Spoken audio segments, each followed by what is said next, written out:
সালামু আলাইকুম রহমতুল্লাহ। সবাই কেমন আছেন? আশা করি আলহামদুলিল্লাহ আল্লাহর রহমতে সবাই ভালো আছেন। আশা করি সম্পূর্ণ ভিডিওটা দেখবেন।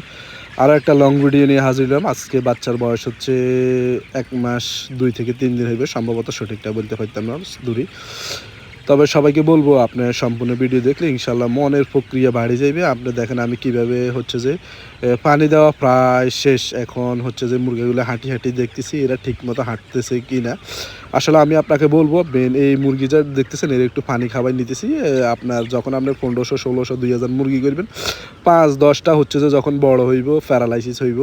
আর ছোটো থাকতে হয়তো ১০, ১৫, ২০, ৫০টা আপনার মারা যাইবে। যখন আপনি বেশি মুরগি করবেন ১৫০০, ২০০০, ২০-৩০ গিয়ে এটা মারা যাইবে, এটা স্বাভাবিক। এটা নিয়ে আপনি মন খারাপ করবেন না। আমি ভুসিগুলো একটু একটু করে আমি আমার ভাই গাড়ি দিতেছি, যার কারণ হচ্ছে যে বাসস্থান কিন্তু ভালো লাগে এদের। সর্বপ্রথম ৩টা দিকে আপনি বেশি ফলো করতে হবে। একটা হচ্ছে পানি অল টাইম থাকতে হবে, দ্বিতীয় হচ্ছে খানা একটু কম বেশি হলে সমস্যা নাই, কিন্তু বাসস্থান যেটা থাকার জায়গাটা যেন কোনো দিক দিয়ে কমতি না হয়। থাকার জায়গাটা হচ্ছে যে ভুসিগুলো আপনার যখন আপনি দিবেন প্রথম ১ দিন ২ দিন গাঁটল লাগে না, কিন্তু পরবর্তীতে এগুলো ঘাঁটি দেওয়া লাগে। গাঁটার প্রক্রিয়া হচ্ছে যে আপনি যেভাবে ধানগুলা গাঁটে সেম এভাবে নতুন অবস্থা আপনার হইতো না। তারপর আপনি ২-৩ বার গাঁটা দিবেন, একবার লম্বাতে একবার নিচে। তাহলে কি হয়, মুরগিগুলো যখন বীজটা বলেন ওগুলো হচ্ছে মিক্স হয়ে যায়, তাইলে ভুসিগুলো ফানি ধরতো না। দেখতেছেন আমার কিন্তু ফ্লোর দেখা যাইতেছে, ভুসিগুলো ফানি ধরতেছে না।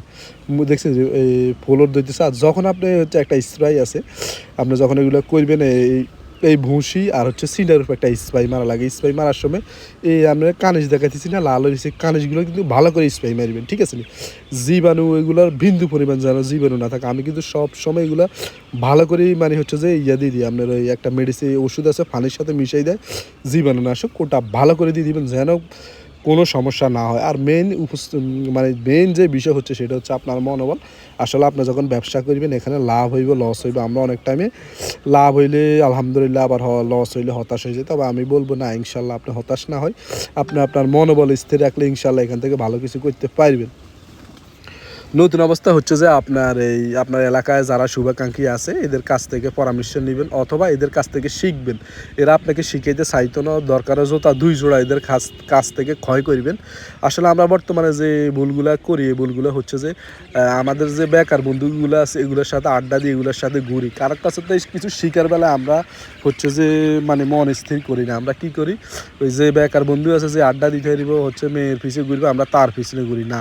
যে বন্ধুটা ব্যবসা বাণিজ্য অথবা সফল, তার পিছনে যদি আপনি জোতা ২ জোড়া খরচ করেন দেখবেন আপনি সফল। মূল বিষয় হচ্ছে যে আপনার যে শুভাকাঙ্ক্ষী এলাকার অথবা যেখানে যারা আছে অত সহজে আপনাকে শিখাইতে চাইতো না, তবে আপনি শিখি লইতে হইব। আপনি যত